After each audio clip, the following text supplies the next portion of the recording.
It's Wednesday Wisdom, and I'm here to help you take that good dog and make them even better. Today, there are 3 different sections to this episode. First up, I have a little training with Tiffany, who has become a friend of mine. She is in California. You have to love Zoom, right? And different classes that you take together. You can meet some really cool people. So Tiffany is actually a designer, and she can help you have an enjoyable, relaxing, peaceful home. And she's wonderful, very talented at that. She also has a podcast, by the way. I'll put those links in the show description. Her little mini schnauzer is a stinker who likes to jump on her husband when he's coming home. And that's not very fun for him because he can barely get in the door. You'll hear the description of what happens. After that, I have about a 2-minute little clip from Alex Ray. And he's called Coach Alex Ray. His episode was back on Monday, episode 24. He has a great mindset shift that he did that helped him keep his dog that was totally out of control. His name is Gideon, is the pup, and they've turned into best buddies, but it was not like that always.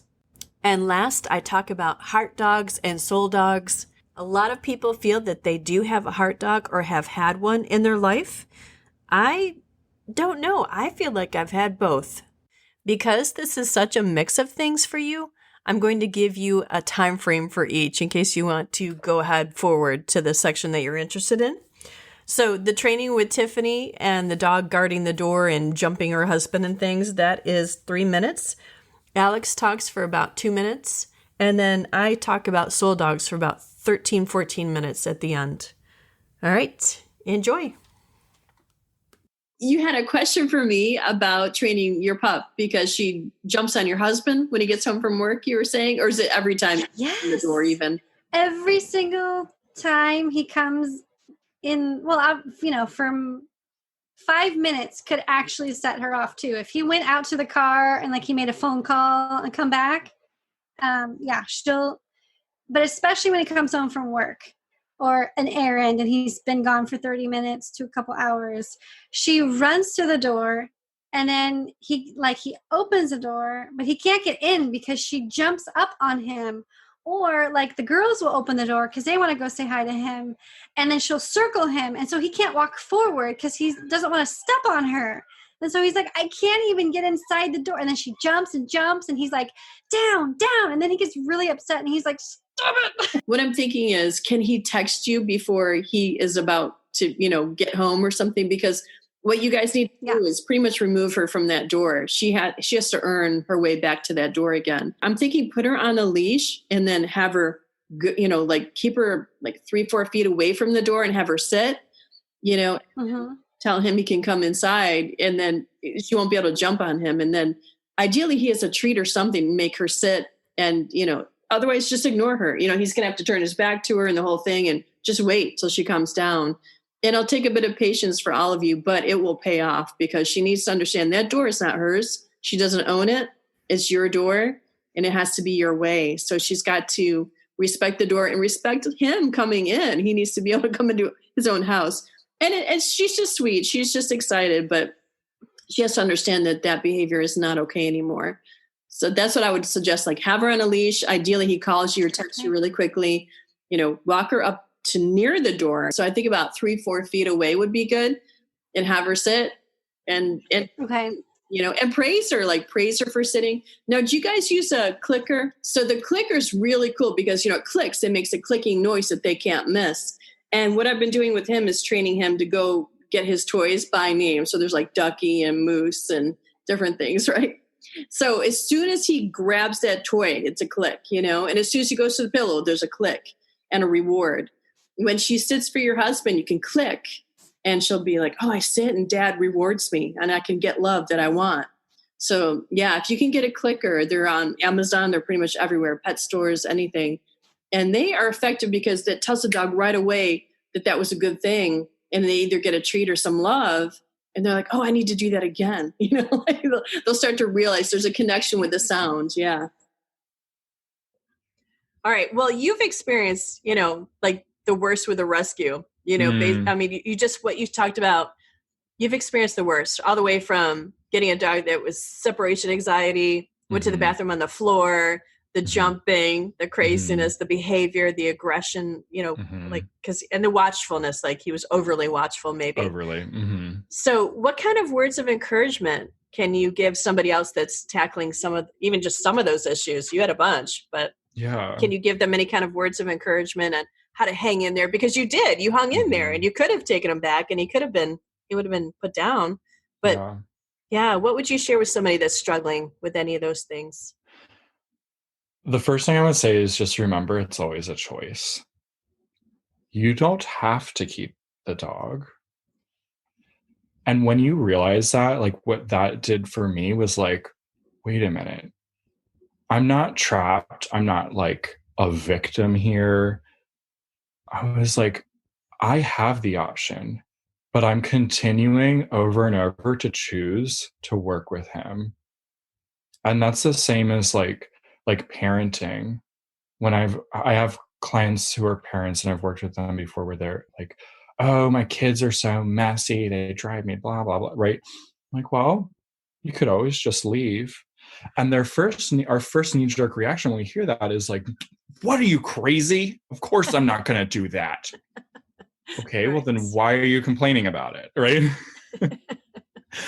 And so when we realize like, wait a minute, it is optional and I'm choosing it, we get totally out of that mentality of like, I'm a victim, it's so difficult, I don't know how to do this, and into like, I'll figure it out because I want to. I want to be there for him. And so I'm willing to do what it takes. So yeah, you're right. It's empowering to shift your mindset. And of course, you know that because you're, life coach, right? So you definitely see the benefit on a regular basis, which has to be amazing too. Now on to a discussion that I love to have with anyone that will share it with me. The heart dog versus soul dog. I don't know if they're really verses, right? Are they different? Are they the same? That's up to us each to decide, I suppose, unless someone wants to get very technical and get the definition all set, right? These are definitions I have heard attached to a heart dog, and this is what people have said. They are a once-in-a-lifetime dog. The dog changes how we see life.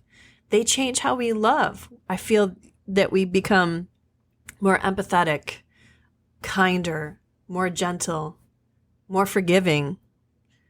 They give us unconditional love like we've never felt before.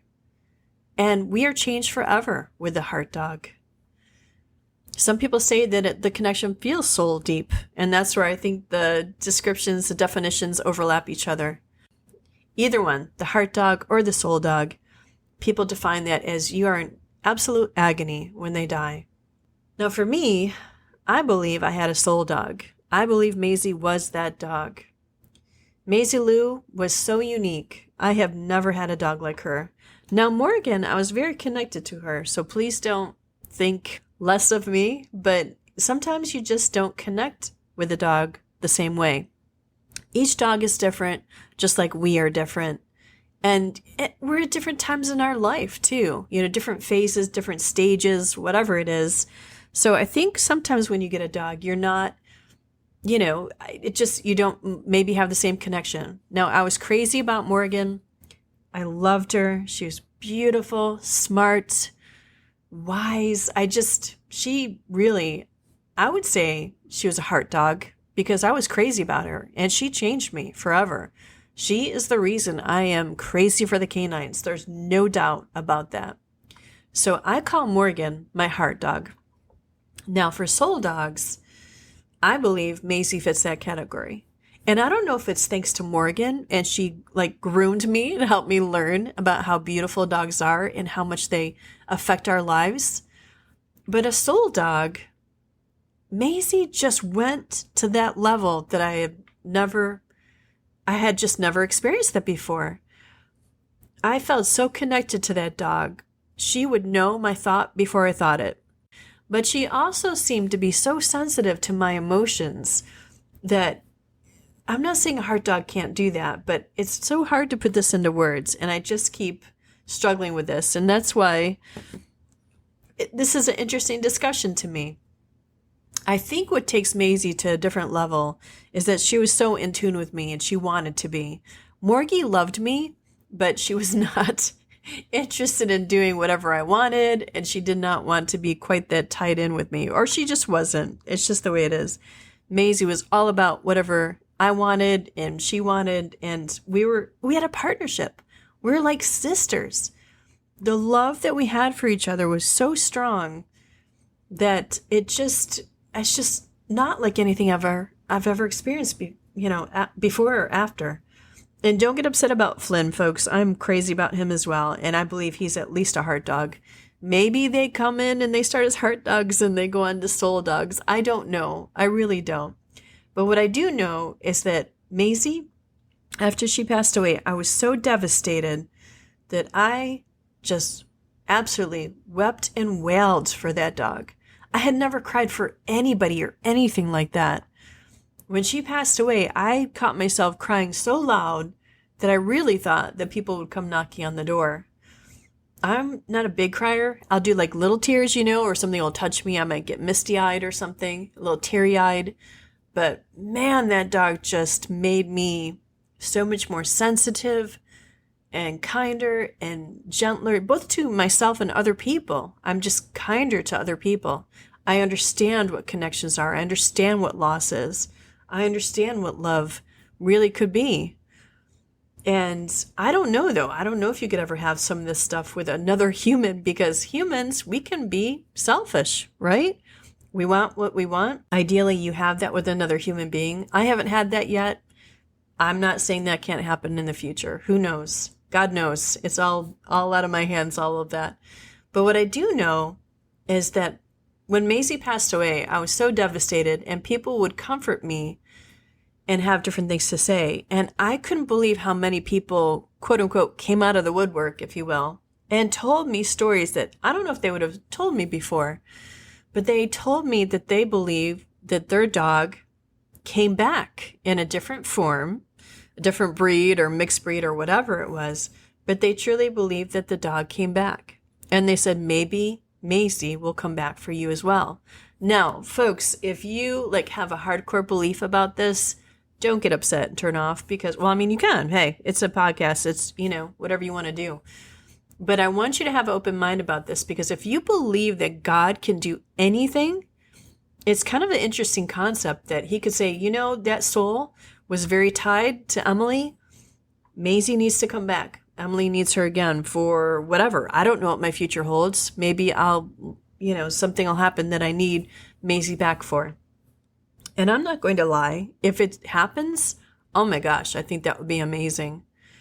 I will tell you something that happened to me that it didn't freak me out, but it really got me to thinking about this whole soul thing with dogs and returning and all of that before anybody ever talked to me about Maisie coming back or the possibility of it, and how their dogs came back as well. There's actually people, by the way, that believe their dog has come back. That soul, if you will, of the dog has come back 3 times. It's a fascinating discussion to me. That's why right here, this crux of it, because if Maisie comes back, it will blow my mind, right? Just completely out of the water into a whole different space, time continuum, if you will. But what did happen that I couldn't believe, that I have seen with my own eyes, was when Morgan passed away. She was 16, just barely by a month, right? When she passed away, Maisie, all of a sudden, she took on some of Morgan's behavior. It was so strange. Those dogs were just like night and day. They were so different. They didn't play the same. They didn't behave the same. Nothing about them was the same other than they respected each other and they loved me. When Morgan passed away, Maisie all of a sudden wanted to smell everything, and they're females, but they do the same thing like boys, pee on everything. She acted like Morgan in so many ways. I was shocked. I was absolutely shocked about it. Mainly it was when we were on walks that I would notice this, and it didn't happen for I don't know. I don't think it happened for more than a month. I think it was a few weeks or something in the beginning. But after Morgan passed away, all of a sudden on our walks, Maisie would act like Morgan. And it was just something that I didn't understand. I thought, is Morgan's spirit if they have spirits, right? I wasn't sure. Is her spirit hanging around to comfort us and to comfort Maisie? Because those two did love each other. They just were very different. I think Morgan was kind of maternal to Maisie in a lot of ways. So did Morgie hang out in the spirit world? And dogs are more sensitive to, oh my gosh, to everything, right? I mean, they smell better, they see better. In certain ways, they can see farther. They have the prey drive, they can see, motion, all of that, right? Dogs have some really amazing abilities. So did Maisie pick up on Morgan being around? Did Morgan hang out to comfort us? I don't know. And I'm not trying to make people upset with me, but I'm just telling you what I saw. And it opened up my mind to, well, you know what? If God wants it to be, why not? Who am I to limit God? Who am I to tell God what to make happen? And if you believe in a supreme being, if you believe in a higher power that loves you and wants the best for you, well, maybe God said, you know what? She needs some comfort. Maybe God thought Maisie needed some comfort. I'm just telling you what I saw. And then it was absolutely striking, the behavior change in Maisie Lou. Now, it was like a few weeks or a month later or so. I think it was just a few weeks. It was not very long. Maisie went back to being Maisie on walks, when she just wanted to constantly retrieve the ball or the stick and behave like herself. She was not interested in going off and smelling like she had been right after Morgan passed away. Can I explain it? Absolutely not. But this is where it comes into, I think there's a difference between heart dogs and soul dogs. I really do. I think a heart dog affects you in similar ways, but I think a heart dog, I don't think they would return. And a soul dog like Maisie, I don't know. Our connection was so deep that I guess with time, I'll be able to tell you if I had a soul dog or heart dog. But these dogs change our lives forever. They enrich us with their amazing unconditional love. And I just can't say enough about the experience. I hope that you all have that experience. Is it painful? Yeah, hugely painful. Do I want you to go through pain? No, I really don't. But I think it's important that you understand the beautiful depth of what comes from these dogs and their love for us. I'm going to read for you a little note that I sent to a friend that lost her soul dog not really that long ago. We were talking back and forth, messaging back and forth about it. And I said to her, when Maisie had to go, I was devastated to every single cell in my body. I wept so loudly, I surprised myself. I couldn't keep it in. It was a cry that came from my very soul, a soul torn apart and no longer whole. I wept and wailed for her for weeks, not as often as time went on, but in truth, I still cry for her probably at least once a week. That is the truth, folks. I do. I still cry for that dog a little bit. Over 3 years later, she died 3 years ago in April. I want her back still. I doubt this helps much, but it's the truth. It does get better in the sense you will continue on in your life, and the pain turns to gratitude for the memories, the lasting effects of their pure love, the friendship that gives you a standard to hold yourself and others to, so much to be grateful for. The physical loss is literally physically painful. It is true, folks. You can't hug them. You can't love them. You miss what they do, their cute little habits that they do. Maisie, every time I took a shower, Maisie would come in and lay down by the door to the bathroom, or sometimes even in the bathroom, like on the rug, and wait for me while I was showering. When she was getting very sick with her bone cancer, I think it was the last day when I was taking my shower, the last day before I had to say goodbye to her, she did not come in. And I knew we were at the end because Maisie always came in to be with me. I started crying so hard when I realized that she was not outside that door. And she heard me crying, and she hobbled her way into that bedroom, laid down in that door entrance. And I'm sorry. This is very emotional. See, folks, 3 years later, kind of ridiculous, right? But that dog dragged herself in, laid down because she wanted to comfort me, even though she was in tremendous pain. And I cried even louder at that point. It's amazing how much these dogs love us. I hope I can touch her again. She was more to me than any human will ever be. She understood me more than anyone will. She knew me better than I knew myself. How do you ever get over that? Sadly, my dear woman, you don't. But you do get a bit kinder and softer and more understanding to loss. You appreciate your life and loved ones more. Her death really changed me, but for the better. I'd rather be back to being more of the tough woman that I was. But this is all meant to be.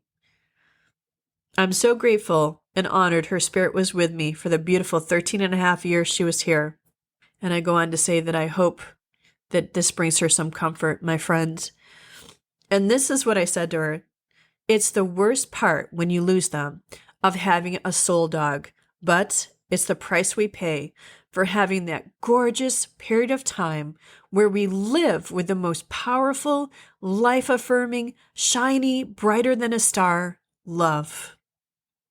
And it's true, folks. I wish you blessings and peace. I'm closing with that because I hope that you understand. And if your friend has lost a soul dog and is devastated, reach out to them. And if you've lost a soul dog and you're devastated still, whether it's 3 years later or you just lost them, know that you are not alone. You are still loved. You are supported by other humans that get it. I'll see you Monday for another awesome story. Of course, the best kind of story, a dog story. I'll see you then.